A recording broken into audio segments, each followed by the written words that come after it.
Welcome to the debate, the death of the script, selling in an unpredictable world. Today, we analyze the ideas from the book, The Adaptive Seller. I'll be taking the side of the skeptic today. And I will be arguing for the believer's perspective on these methods. Right. So, to kick us off, I think we need to set the scene. Imagine you've spent, 6 months nurturing a massive enterprise deal. You've mapped the accounts, you've memorized your pitch, you deliver it perfectly, and the buyer just yawns. Yeah, because they already Googled everything you just said before you even walked into the room. Exactly. It is a terrifying reality for anyone whose livelihood actually depends on persuasion. Absolutely. And, we aren't just talking about a sterile business function today. We're examining a major universal life challenge. Right, like how do you navigate constant agonizing rejection? Yes. How do you forge genuine human connections and actually survive in a volatile, highly unpredictable landscape, especially when the person across the table often has more information than you do? So the core premise we're evaluating today is that the traditional brute force pitch is dead. The idea that you can just, hammer a prospect with features and benefits until they finally yield, completely over. Right. According to the live proposals we're discussing, we are in an era that demands profound agility. It supposedly requires deep emotional intelligence, or what they call sales EQ. And that has to be combined with incredibly precise, data-driven frameworks to connect with these heavily researched, empowered buyers. And, it's a paradigm shift that is entirely necessary. When I look at these methods, this very specific blending of psychological resilience with rigorous, uncompromising pipeline math, I see the only logical path forward. You really think it's the only way? I do. It is not just some luxury theory. It is the absolute required baseline to generate predictable revenue and wield true, transformational influence in today's market. Well, I read this framework, and honestly, it terrified me. As we evaluate these methods, I have to say I seriously question their realistic application. How so? I think there is a profound risk here of overcomplicating human interactions to the point of total paralysis. These are highly intellectualized, intensely emotional frameworks. I am deeply skeptical that they can survive the brutal, quota-driven, chaotic reality of modern business. I understand the apprehension, I really do. But relying on unstructured intuition in a data-rich world is just a guaranteed recipe for failure. Even if that intuition is built on years of experience? Especially then. Look, to really unpack this, we have to start at the foundation. Before we can even look at how a professional interacts with a savvy buyer, we have to analyze the internal psychological framework required to survive that environment. The internal battlefield. Exactly. The proposal here is that one must build an adaptive mindset and develop deep sales EQ. Right. The idea that rejection must be reframed from a personal failing to a mere mismatch. The framework champions this concept of a pig at a discipline. Great phrase. Sure, it's catchy. Taking microactions to build a neuroscientific feedback loop of resilience, using deep self-awareness to manage your emotional triggers under intense pressure. Yes. But let's look at the reality of this. We are talking about professionals facing constant, brutal, daily rejection. People hanging up on them, ignoring their emails, telling them no day in and day out. That is the job, yeah. So is it actually realistic to expect a human being to simply reframe that constant trauma as a learning opportunity? It has to be. Doesn't this relentless demand for sales EQ and pig-headed discipline border on like a kind of toxic positivity? It feels like we are just masking the very real risk of psychological burnout by telling people to smile through the pain. Okay, wait. Toxic positivity is telling someone who is actively drowning to just smile and enjoy the water. Right. What is being proposed here is teaching them the biomechanics of how to swim. Look at the underlying psychology. The human brain is neuroplastic. Okay. When a professional experiences rejection, their amygdala registers it almost identically to physical pain. Evolutionarily, social exclusion meant death. Your brain literally processes a harsh no on a cold call the same way it processes touching a hot stove. Which completely proves my point. You are asking someone to deliberately keep touching that hot stove for 8 to 10 hours a day. But you aren't just burning your hand repeatedly. If you maintain a fixed mindset, every no feels like a referendum on your inherent worth as a human being, and that is what causes the burnout. So how does the discipline fix that? The pig-headed discipline proposal is essentially exposure therapy. It isn't about ignoring the pain. It's about taking micro-actions, making one more dial, sending one more highly tailored email to systematically detach the physical action from the emotional outcome. Detach the emotion. Yes, you are literally rewiring the brain's threat response so that the stove doesn't feel hot anymore. Rewiring the brain's threat response sounds incredibly clinical and honestly exhausting. Think about the cognitive load this demands. It takes effort, sure. Sales EQ requires self-awareness, self-management, social awareness, and relationship management. You're asking a person to monitor their own physiological state, regulate their anxiety perfectly, and simultaneously read the micro-expressions and unstated anxieties of the person across the table. Right. If I'm terrified of missing my monthly quota, asking me to engage in profound empathy while cold calling feels like asking someone to perform open-heart surgery while running from a bear. It is biologically contradictory. That overwhelming cognitive load is exactly why the discipline has to become, well, pig-headed muscle memory. Muscle memory. Yes. If you view persuasion as convincing someone to do something they fundamentally do not want to do, then yes, every rejection is a catastrophic failure. But what if you reframe it as a sorting mechanism? A sorting mechanism. You are simply looking for the people whose operational problems match the specific solutions you provide. In that framework, a no isn't a failure. It is incredibly valuable data. It saves you time. That is not toxic positivity. It is a deeply rational defense mechanism. It allows the professional to preserve their emotional reserves so they actually have the capacity to deploy that high-level sales EQ when they finally get a qualified buyer on the line. Okay, well, let's assume, for the sake of argument, that our professional has achieved this bulletproof Zen-like state of resilient sales EQ. They've touched the stove enough times that they don't feel the burn. Good. How does that translate externally? Because if you have built up all this armor to survive rejection, how do you prevent that armor from making you cold, analytical, and completely unrelatable? That's where the pedagogy of persuasion comes in. Right. The proposal is to abandon traditional pitching and adopt a framework called teach, tailor, take control. Exactly. The core argument here is that merely being a relationship builder, the person who brings donuts and asks about your kid's soccer game, actually leaves money on the table. People like donuts, though. They do. But the transformative power lies in becoming a commercial teacher.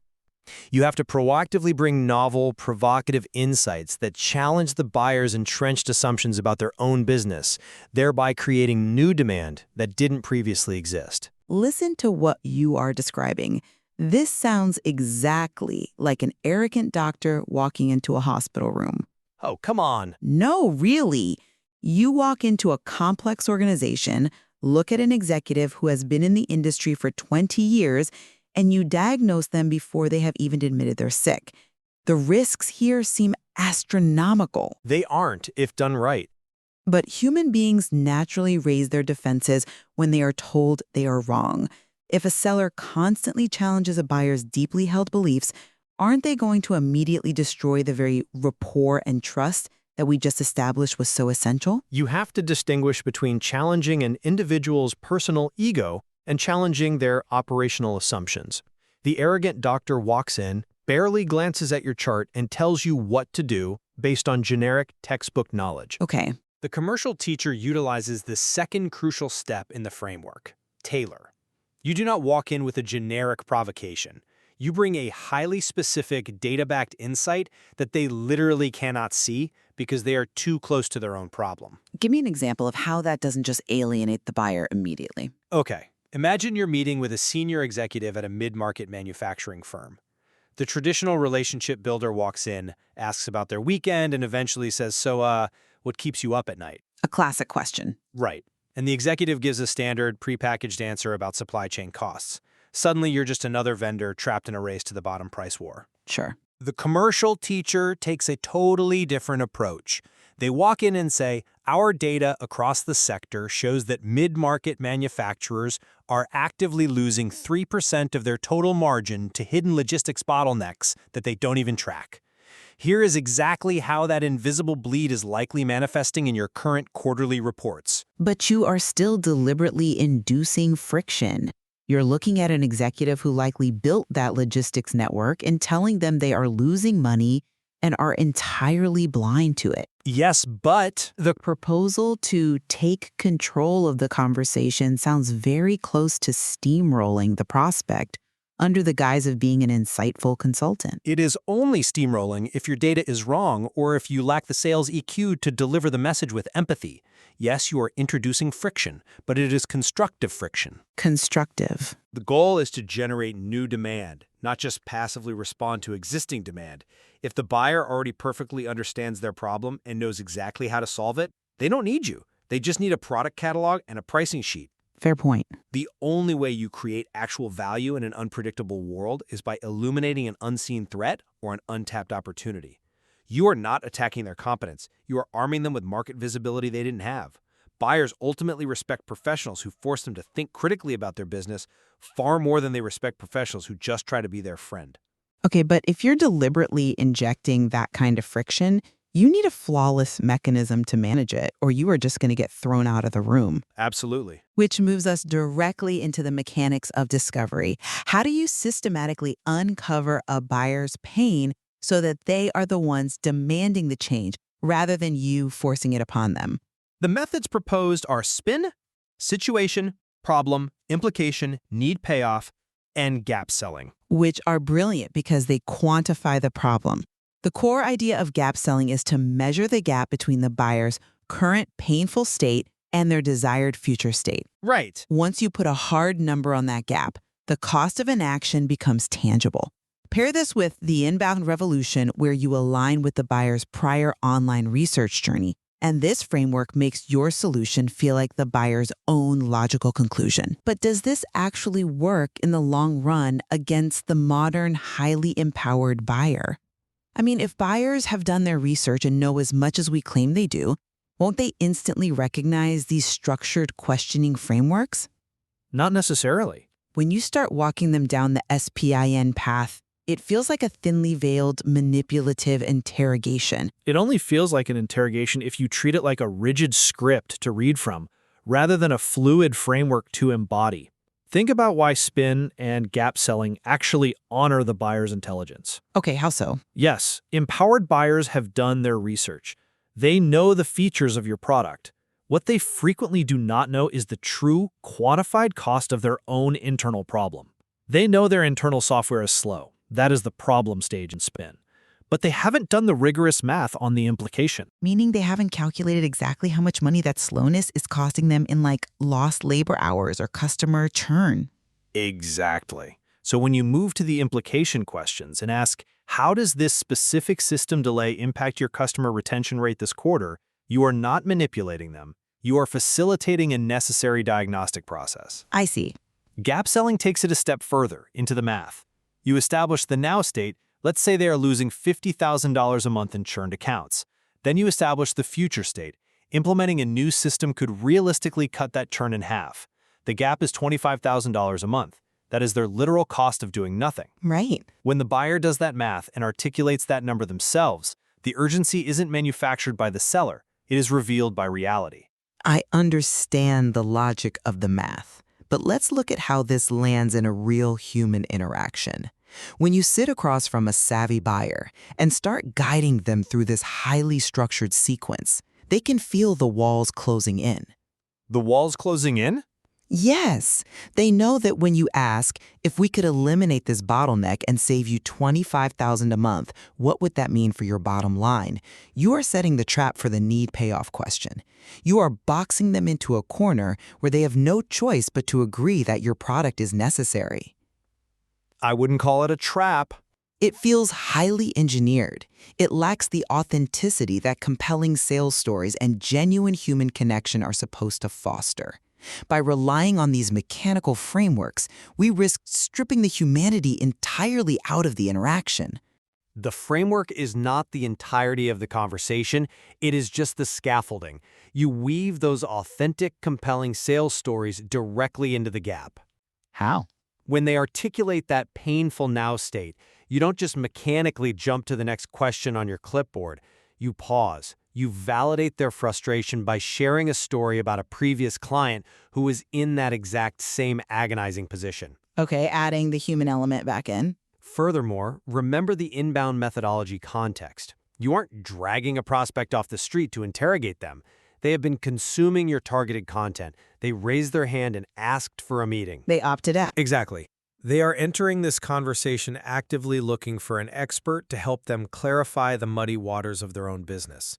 The structure of spin provides the safety and the intellectual rigor necessary to actually solve complex problems without getting lost in the weeds. Well, that brings us to the ultimate paradox of this entire approach, and it's where we have to look at how this scales to an organizational level.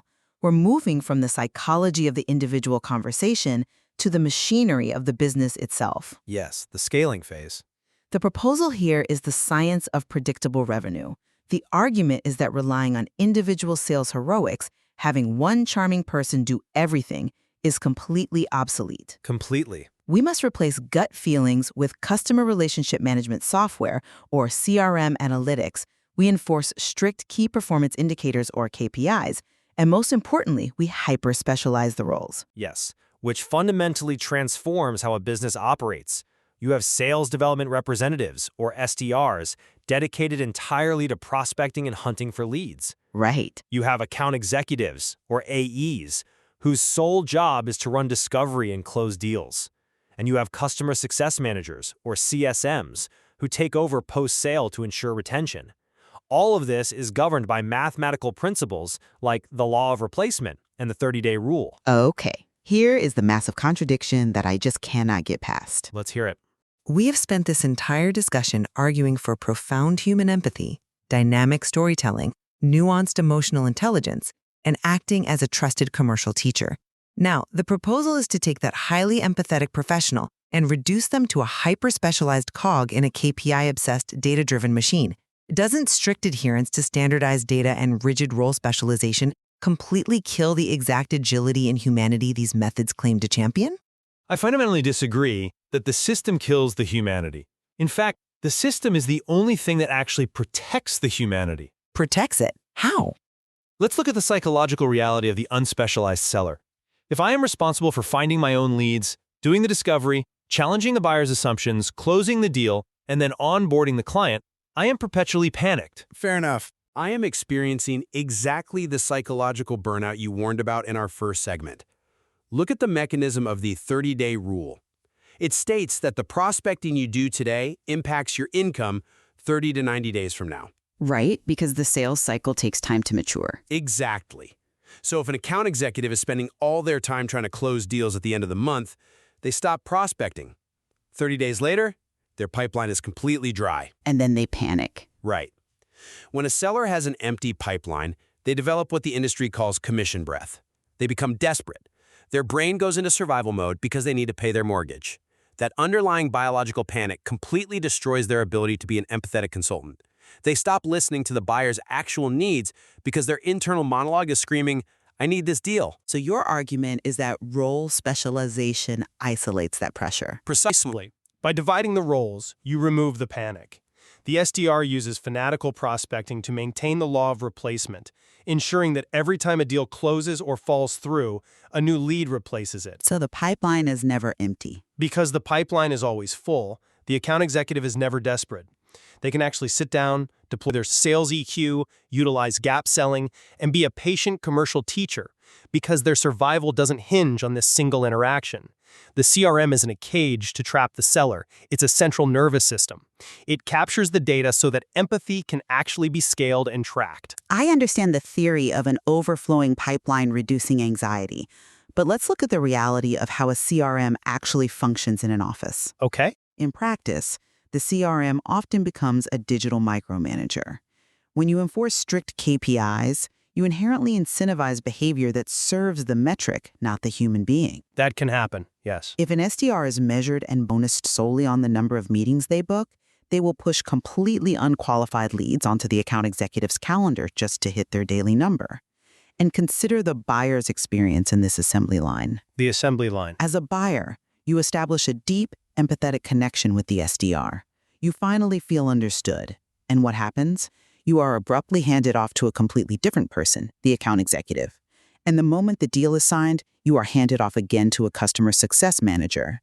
The authentic human connection that we just spent an hour establishing as the foundation of modern influence is immediately severed by the assembly line. That assumes the handoff is clumsy and mismanaged.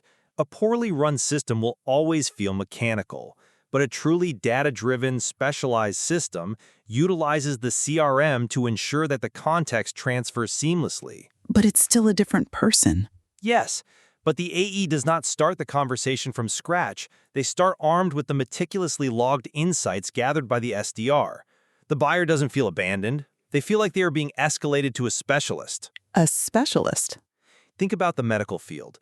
If you go to a general practitioner with a complex heart issue, you don't feel abandoned when they refer you to a cardiologist. You feel taken care of. You feel like your problem is being taken seriously. The system provides the structural integrity that allows the art of selling to actually take place. Without the rigorous science of predictable revenue, the art is just erratic, unpredictable heroics that inevitably lead to burnout. All right, let's summarize where we have landed, because this fundamental tension between the unpredictable art of human connection and the rigid science of the machine is, well, it's at the very core of our debate today. It really is. From my perspective, looking at these proposals as a skeptic, I have to reiterate the profound danger of over-intellectualizing how we relate to one another. The methodologies presented, demanding relentless emotional regulation through sales EQ, utilizing the provocative friction of commercial teaching, and deploying the mechanical precision of spin and gap selling, create a highly demanding, almost unnatural framework. Unnatural, you think? I do. I maintain there is an immense tension between forcing genuine empathy and attempting to scale it through a metric-driven, hyper-specialized machine. The risk of treating buyers as subjects in a psychological and mathematical experiment is significant, and we risk losing the authentic, unscripted human intuition that actually builds lasting trust. And my summary is that relying on unscripted, authentic human intuition alone in an unpredictable, data-rich world is romantic, but it is a recipe for failure. Romantic, huh? Yes, the necessity of these methods simply cannot be overstated. True agility requires both the emotional depth to deeply connect with an empowered buyer and the scientific rigor to execute that connection consistently at scale. Both at once? Exactly. These frameworks, from rewiring the brain to handle rejection, to quantifying the financial gap, to specializing the sales pipeline, are not contradictions of empathy. They are the structural mechanisms that make empathy sustainable. They protect the professional from psychological burnout, and they provide the buyer with a reliable, profoundly value-driven experience. Which brings us back to our final verdict on the ideas from the adaptive seller. Are these methods a must-try strategic masterclass for surviving modern markets, or are they a demanding, overly complex framework that should be approached with extreme caution to avoid losing our humanity? That's a heavy question. As with most complex systems, the answer lies entirely in the execution. Wielding influence today requires wrestling with conflicting realities. You have to be deeply human, yet fiercely analytical. You have to be incredibly empathetic, yet pig-headedly disciplined enough to withstand daily rejection. It is absolutely not a simple path, but it is the necessary one for anyone looking to navigate the modern labyrinth of influence and commerce. You cannot survive on charm alone anymore. Exactly. In the muddy waters of human persuasion, there are no clean breaks and there are no simple binary fixes. There is only the continuous effort to adapt, to listen, to check your ego, and to relentlessly test your assumptions against the reality of the people sitting across from you. Well said. There is much more to explore in this material, particularly regarding personal brand building and the granular navigation of those massive enterprise labyrinths. But we leave it to you, the listener, to form your own conclusion on how to adapt these intense frameworks to the major challenges in your own life. Thank you for joining us on The Debate.